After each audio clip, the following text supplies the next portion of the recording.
Hello and welcome everybody to Prayog IAS. मेरा नाम है वी प्रताप सिंह एंड आज का ये सेशन बहुत ही ज्यादा इंटरेस्टिंग होने वाला है साथियों, क्योंकि आज हम बात करने वाले हैं यूपीएससी के अंदर किए जाने वाले रिजर्वेशन के बारे में साथियों। हाँ, क्योंकि अगर ये रिजर्वेशन का फायदा अगर आप नहीं उठाएंगे तो कौन ही उठाएगा भला। और अगर आप रिजर्वेशन के हकदार होने के बावजूद भी अगर आप ये फायदा नहीं उठा पा रहे, मतलब आपके पास इतना ज्यादा एक्यूरेट नॉलेज एंड इंफॉर्मेशन नहीं है। आज के इस सेशन में हम बात करेंगे ओबीसी के बारे में, ओबीसी रिजर्वेशंस के बारे में, क्योंकि ये एक ऐसा मसला है साथियों जिसके ऊपर आए गए दिन विवाद में रहा जाता है। एंड बहुत सारे एस्पिरेंट्स ऐसे हैं जो ओबीसी के कैटेगरी के अंदर होने के बावजूद भी, वो यूपीएससी क्लियर करने के बावजूद भी उनको आईएएस नहीं मिलता। वो नीचे वाले किसी रैंक में हो जाते हैं, या कुछ लोग ऐसे हैं जो काबिल होने के बावजूद भी वो यूपीएससी क्लियर नहीं कर पाते क्योंकि उनके पास ओबीसी कैटेगरी का सर्टिफिकेट नहीं है। तो साथियों, आज के इस पर्टिकुलर सेशन में हम बात करेंगे ओबीसी के अंदर क्रीमी लेयर के बारे में, नॉन क्रीमी लेयर के बारे में। क्योंकि साथियों, अगर आपको ओबीसी रिजर्वेशंस के बारे में इतना ज्यादा नॉलेज नहीं है तो ये वीडियो आपके लिए, तो एंड तक बने रहिएगा। क्योंकि अगर आप इसके बारे में नहीं जानते और अगर आपने इसका गलत फायदा उठा लिया, ठीक है, रॉन्ग, गलत तरीके से इसको यूटिलाइज किया, तो शायद आगे चल के आप डिस्क्वालीफाई भी हो सकते हो। जैसे रिसेंटली बहुत सारे IAS officers under the scanner आए थे for utilisation of fake certificates. So यहां पर एक तो फेक सर्टिफिकेट्स वाला मसला हो जाता है and secondly wrongly utilization of the certificate, या किसी को इंफॉर्मेशन नहीं है तो उसके लिए। सो आइए इसके बारे में जानते हैं। अब सबसे पहले तो ओबीसी की बात करें तो सबसे पहले इसके फायदों की बात कर लेते हैं। अगर आप ओबीसी कैटेगरी के अंदर अगर यूपीएससी के फॉर्म को फिल करते हैं तो आपको क्या फायदे मिलते हैं? आपको फायदे मिलेंगे, सबसे पहले तो आप यूपीएससी के 9 अटेम्प्ट दे सकते हैं। जनरल कैटेगरी के जो लोग होते हैं वो 6 अटेम्प्ट तक ही उनका सीमा होता है एंड 32 ईयर्स और 32 एज तक का उनका सीमा होता है। लेकिन यहाँ पर ओबीसी कैटेगरी को 3 इयर्स का एज रिलैक्सेशन भी है, मतलब वो 35 ईयर्स तक वो दे सकते हैं एग्जाम को विथ 9 अटेम्प्ट। मतलब यार, अगर 26 एज से भी स्टार्ट किया ना तो हर साल अगर बगैर पढ़े भी दिया तो 35 साल तक तो आप देते ही रहेंगे। तो 9 साल 9 attempt, so that is your benefit compare to the general category जिनको 6 अटेम्प्ट मिलते हैं। तो ये सबसे बड़ा फायदा है आपके लिए। अब अगर मैं रिजर्वेशन की ही बात कर रहा हूँ यूपीएससी में, तो अलग अलग प्रकार के रिजर्वेशन होते हैं। एक तो पर्सन विद डिसेबिलिटीज का रिजर्वेशन होता है, दूसरा एससी, एसटी और जो वुमेन जो लोग होते हैं उनको रिजर्वेशन होता है, and the most important is OBC category का रिजर्वेशन। अभी ईडब्ल्यूएस कैटेगरी का भी रिजर्वेशन आया है, बट इन सब के लिए हम अलग सेशन लेंगे। आज का ओबीसी का सेशन है, आज ओबीसी के रिजर्वेशन के बारे में हम बात करेंगे। साथियों, अब सवाल ये है कि जब हम ओबीसी के रिजर्वेशन की बात करते हैं, बहुत इंपॉर्टेंट है, क्योंकि मान लीजिए यहाँ पर अगर 1000 सीट यूपीएससी निकाल रहा है तो उसमें से 270 सीट तो ओबीसी वालों के लिए है। 270 सीट, और 270 बहुत ही बड़ा आंकड़ा है साथियों। सो 27% का रिजर्वेशन रेशियो देता है यूपीएससी ओबीसी वालों को। अब सवाल ये उठता है कि क्या सारे ही ओबीसी वाले रिजर्वेशन के पात्र हैं क्या? क्या सारे ही ओबीसी के लोग रिजर्वेशन ले सकते हैं क्या? तो नहीं, सारे ही लोग नहीं ले सकते। अब अगर हम इसका थोड़ा हिस्ट्री के अंदर जाने तो ओबीसी मतलब क्या? It is basically backward classes. Backward classes ये वो जमाने से चलते आ रहा है, अंग्रेजों के जमाने से, जब से हमारे देश के अंदर जो जनजाति है, जो जातिवाद चलते आ रहा है, उसके वजह से कुछ जाति पिछड़े वर्ग के होते हैं। और उन पिछड़े वर्ग के जातियों को थोड़ा उत्थान के लिए, थोड़ा ऊपर लाने के लिए, ताकि वो समाज के अंदर अपना न्याय, अपना वर्चस्व एस्टैब्लिश कर सकें, उसके लिए इनको एक रिजर्वेशन सिस्टम दिया गया। एंड इसी रिजर्वेशन सिस्टम के तहत national commission for backward classes की स्थापना हुई थी 1993 में। अब ये 1993 के समय से बैकवर्ड क्लासेस को सेफगार्ड करने के लिए यहाँ पर ये रिजर्वेशन का जो मसाइल है इसका शुरुआत किया गया। अब इस रिजर्वेशन के अंदर यही चीज बोला गया था कि भाई सारे ओबीसी के लोग रिजर्वेशन के पात्र नहीं है, क्योंकि कुछ लोग अच्छे घराने के हैं, means they are well to do people, versus कुछ लोग जो हैं वो गरीब घराने के हैं। तो हमें रिजर्वेशन किसको देना है? ये गरीब तबके को रिजर्वेशन देना है। सो इसके लिए इन्होंने क्या किया, कुछ स्टैंडर्ड्स सेट किए, और वो स्टैंडर्ड्स के हिसाब से ही जो ओबीसी के अंदर आएंगे, मतलब अगर जो इन स्टैंडर्ड्स को फुलफिल करने वाले ओबीसी के लोग हैं, वही यूपीएससी के रिजर्वेशन के पात्र रहेंगे। अब सवाल ये होता है कि कौन से ऐसे लोग हैं जो इस कैटेगरी के अंदर फुलफिल करते हैं, इसके एलिजिबिलिटी क्राइटेरिया को फुलफिल करते हैं। तो इसका मैं एंड में आपको उत्तर बताऊंगा, तो एंड तक आप जुड़े रहें। बीच में कुछ और इंपॉर्टेंट टॉपिक्स हैं जिसको हमें कवर करना है ओबीसी के कैटेगरी के अंदर ही, क्योंकि फॉर्म फिलिंग के अंदर बहुत सारे ऐसे एस्पिरेंट्स होते हैं जो गलत चीजें डाल देते हैं, एंड फाइनल इंटरव्यू जो एप्लीकेशन स्क्रूटिनी होता है वहां पर उनको डिस्क्वालीफाई कर दिया जाता है, निष्कासित करते हैं। उस चीज के लिए यहाँ पर जुड़े रहें। अब सवाल ये है कि ओबीसी है, तो अब हमें पता है कि सारे ही लोग ओबीसी को यूज नहीं कर सकते, सिर्फ पुअर वाले लोग ओबीसी को यूज कर सकते हैं। अब ये कैटेगराइज कैसे होगा कि कौन पुअर है और कौन अमीर है? तो उसके लिए सबसे पहले क्या करना पड़ता है, एक फॉर्म फिलअप करना पड़ता है साथियों। अब ये फॉर्म जो होता है वो इस तरीके का दिखता है यहाँ पर। अब ये फॉर्म जो है ओबीसी सर्टिफिकेट का, ये आपको मिलेगा कहाँ से? ये आपको मिलेगा upsc.gov.in पर, या तो आप इसको DOPT department of personal and training के वेबसाइट से भी आप डाउनलोड कर सकते हैं। इसको आप फिलअप कर सकते हैं। अब सवाल ये है कि फिलअप करने के बाद क्या सीधा ही हम अप्लाई कर सकते हैं क्या? जो भी एप्लीकेशंस होते हैं हमारे सिविल सर्विसेज के या एग्जामिनेशंस के? तो नहीं। आपको ये फॉर्म भर के सबसे पहले आपको लोकल अथॉरिटी से इसकी मंजूरी लेनी पड़ेगी, क्योंकि चेकिंग भी तो होगा ना कि आप ओबीसी के पुअर कैटेगरी को बिलोंग करते हैं कि नहीं करते हैं। अब वो पुअर का भी एक क्लासिफिकेशन है कि इतने इतने पैसे से अगर ज्यादा का पैसा ये कमा रहे हैं ये परिवार, तो वो पुअर के अंदर नहीं आएंगे, और उससे कम है तभी वो पुअर के अंदर आएंगे। वो क्लासिफिकेशन मैं भी आपको बाद में बताऊंगा। तो आप ये फॉर्म को फिलअप करेंगे और सीधा एप्लीकेशन में नहीं डालेंगे, लेकिन आप सबसे पहले लोकल अथॉरिटी के पास जाएंगे और उसके हस्ताक्षर और जो सील और स्टैंप के बाद जाके आप एप्लीकेशन के अंदर डालेंगे। अब ये लोकल अथॉरिटी है कौन, और ये जो सर्टिफिकेट होते हैं ये कौन से लोकल अथॉरिटीज इशू करते हैं। अब इसके लिए भी यूपीएससी जो है वो सीधा सीधा बोल देता है कि भाई कौन से ऐसे लोकल अथॉरिटीज रहेंगे जो देंगे। अगर इनके अलावा कहीं और से अगर आपने ओबीसी का सर्टिफिकेट को इशू करवाया तो वो एक्सेप्टेबल नहीं होगा। तो ऐसे बहुत सारे एस्पिरेंट्स गलती कर देते हैं, क्योंकि उन्हें पता ही नहीं है कि भाई हमें किससे इशू करवाना है, और उसके वजह से वो डिस्क्वालीफाई कर जाते हैं। और ये सिर्फ यूपीएससी की बात नहीं है, ये स्टेट पीसीएस की भी बात हो जाती है। ऐसे कौन से ऑफिसर्स हैं? तो यहाँ पर मैंने एक लिस्ट दिया है, अगर आप इस लिस्ट को देखेंगे तो यहाँ पर आपको पता चल जाएगा कि मैं किसकी बात कर रहा हूँ। या तो वो फॉर्म के ऊपर district magistrate, additional district magistrate, collector, deputy commissioner और इन लोगों का होना चाहिए, या तो chief presidency magistrate, chief presidency magistrate, additional chief presidency, या तो revenue officer not below the rank of tehsildar. ठीक है, मतलब तहसीलदार और तहसीलदार से ऊपर लोग, तहसीलदार मतलब मामलतदार भी इसको बोला जाता है।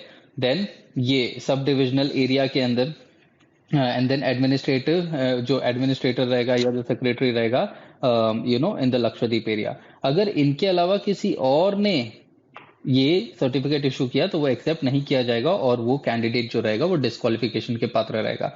क्योंकि जब भी आप यूपीएससी का फॉर्म भरते हैं तो स्टार्टिंग में ही आप रिजर्वेशन के ऑप्शन को सिलेक्ट करते हैं।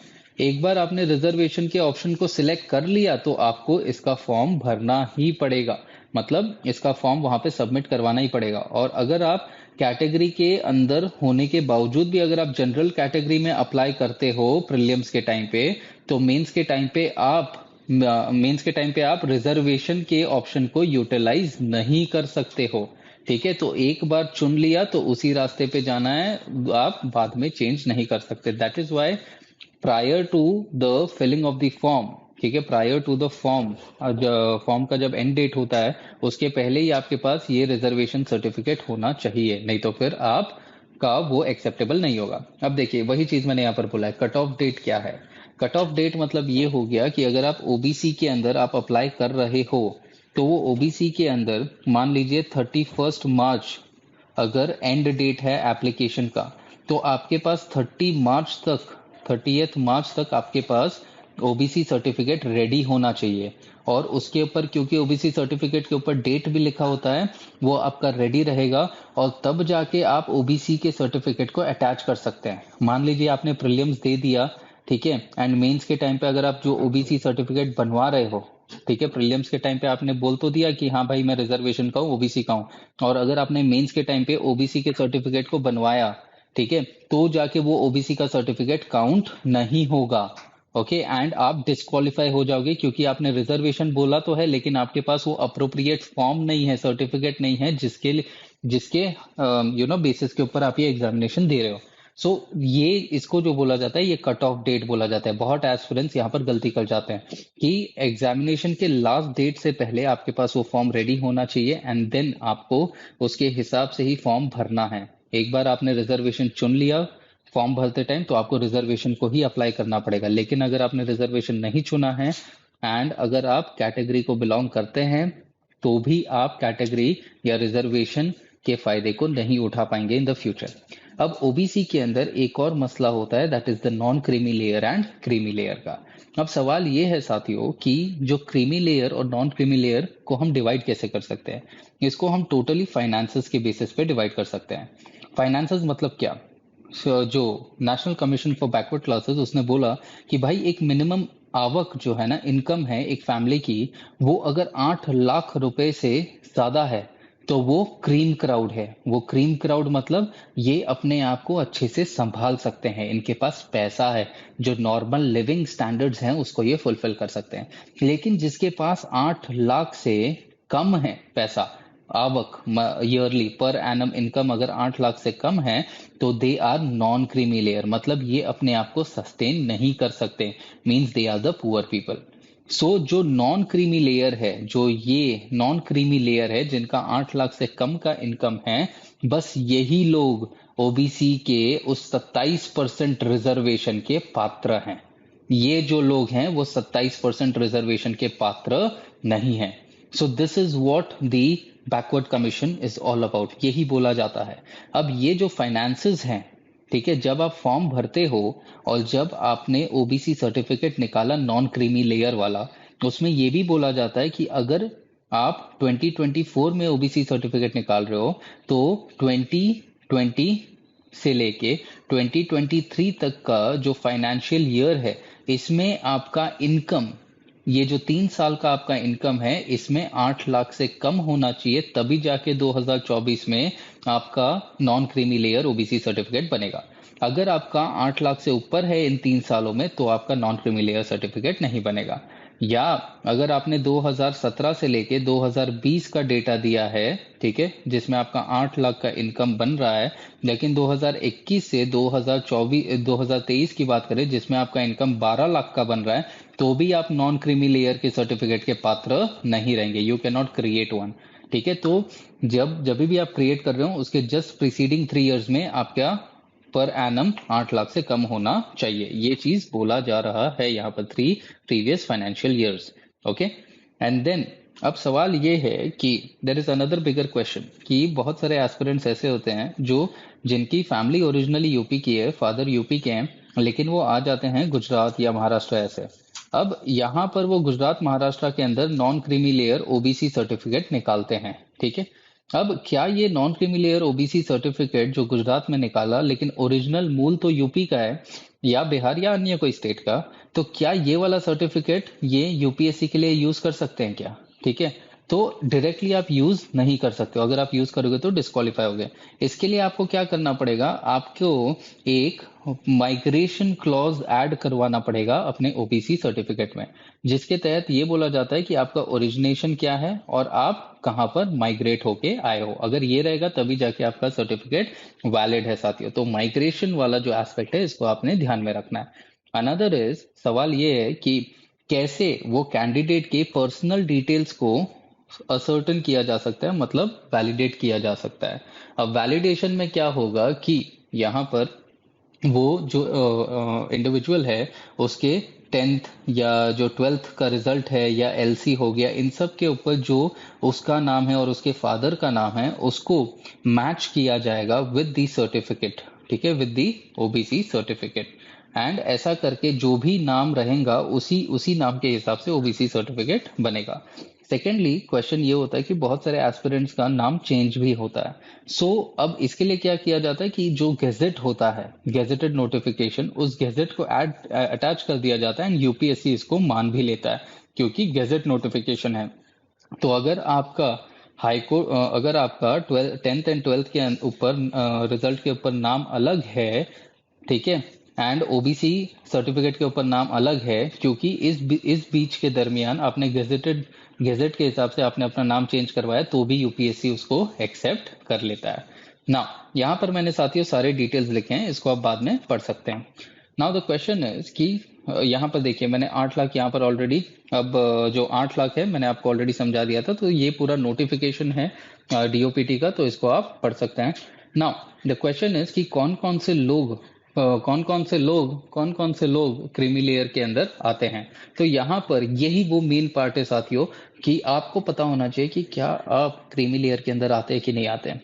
तो जो प्रेसिडेंट है, वाइस प्रेसिडेंट हैं, जो हाई कोर्ट, जो सुप्रीम कोर्ट के जजेस हैं, जो कॉन्स्टिट्यूशनल बॉडीज होते हैं, यूपीएससी, कैग हो गया, स्टेट पीसीएस हो गया, इलेक्शन कमीशन हो गया, ये सब पद, ये सब जो पोजीशन होल्डर्स हैं, इनके जो बच्चे हैं वो क्रीमी लेयर हैं, वो नॉन क्रीमी लेयर में नहीं आते हैं, ठीक है। So they can not utilise the 27% reservation of OBC. इसके अलावा जो भी क्लास 1 ऑफिसर्स होते हैं, क्लास 1 मतलब आईएएस के बच्चे, आईपीएस के बच्चे, या कोई सेंट्रल लेवल पे जो ऑफिसर्स होते हैं उनके बच्चे, या स्टेट लेवल ऑफिसर्स में डेप्यूटी कलेक्टर, डीवाईएसपी, इन सब के बच्चे जो यूनाइटेड नेशंस में काम कर चुके हैं, जो आईएमएफ या अन्य इंटरनेशनल ऑर्गेनाइजेशंस में काम कर चुके हैं, इनके बच्चे they will not be under the OBC, irrespective कि अगर वो बैकवर्ड क्लासेस को बिलोंग करते हैं, बट वो क्रीमी लेयर को बिलोंग करेंगे, वो नॉन क्रीमी लेयर को बिलोंग नहीं करेंगे। इसके अलावा ये भी है, ये भी बोला जाता है, एक रूल ऑफ एक्सक्लूजन दिया जाता है, जिसमें बोला जाता है कि जो बच्चे जिनके माता पिता अगर क्लास 1 ऑफिसर्स थे थे क्योंकि उनके पेरेंट्स की अगर मृत्यु हो जाती है, या वो अब कमाने की क्षमता नहीं रखते हैं, लेकिन अगर वो ओबीसी को बिलोंग कर रहे हैं, तो वो नॉन क्रीमी लेयर में गिने जा सकते हैं। यहाँ पर जो है साथियों, ये मैंने बोला कि अगर उनमें से एक व्यक्ति, पेरेंट्स में से एक व्यक्ति का देहांत हो जाता है, लेकिन एक अभी भी है ना, बच्चे की परवरिश हो रही है ना, लेकिन यहाँ पर दोनों के देहांत की मैं बात कर रहा हूँ, या तो दोनों में से एक का देहांत हुआ है और एक परमानेंटली इनकेपेबल है to earn. Apart from that, अगर एक महिला है और अगर वो ओबीसी कैटेगरी को बिलोंग करती है, लेकिन अगर उनकी शादी क्लास 1 ऑफिसर ओबीसी या अन्य कोई जाति में होती है, तो भी ये महिला को अगर गवर्नमेंट जॉब करना है, then also she is eligible to become mean she can apply for a non creamy layer certificate, क्योंकि वो अपने पति के जो ऑफिशियल स्टेटस है उसके हिसाब से उनका जो राइट है उसको, उसका हनन नहीं किया जा सकता। इसके अलावा वही सेम चीज जो मैंने अभी आपको बोली, जो इसके पहले मैंने बात करी थी कि कौन कौन से लोग एप्लीकेबल हैं। अब यहाँ पर जो पब्लिक सेक्टर पीएसयूज के अंदर जो काम कर रहे हैं, जिनको बहुत अच्छे सैलरीज वगैरह है, वो लोग भी जाहिर सी बात है वो 8 लाख के इनकम को क्रॉस कर ही जाएंगे पर एनम, तो they will be belonging to the creamy layer. Armed forces, ठीक है, armed forces they will also belong to the creamy layer, क्योंकि इनकी पास भी पर एनम इनकम होती है। बहुत सारे बच्चे ऐसे होते हैं, ठीक है, जो ये बोलते हैं कि जो ट्रेड एंड इंडस्ट्री के अंदर जो लोग हैं वो लोग नहीं गिने जाते होंगे in the creamy layer, but even they are being counted in the creamy layer, क्योंकि इनके पास इतना पैसा होता है। बट सबसे मेजर क्वेश्चन है कि लोग बोलते हैं कि जो खेती करने वाले जो किसान हैं, they belong to the non creamy layer. But साथियों, मैं सारे ही किसान की बात नहीं करूंगा, नॉट ऑल द किसान बैकवर्ड क्लास के होने के बावजूद भी वो नॉन क्रीमी लेयर के अंदर बिलोंग करेंगे, नहीं, ऐसा नहीं है। वो बिलोंग करेंगे क्रीमी लेयर को अगर वो अगर उनके बेसिक इनकम जो है it is more than 8 lakh rupees, ठीक है, और अगर उनके पास जमीन बहुत ज्यादा है, alright. And income and wealth test, अगर उनका इनकम 8 लाख से ऊपर है, ठीक है, annual income of 8 lakh rupees, ठीक है, अगर उससे ज्यादा है तो जाहिर सी बात है they will be belonging to the creamy layer. So साथियों, ये जो था ना, ये पूरा session it was about the creamy layer, कि आप कैसे इसका फायदा उठा सकते हो, और अगर आपने फायदा नहीं उठाया तो कहीं ना कहीं आप अपने चांस को मिस कर रहे हो।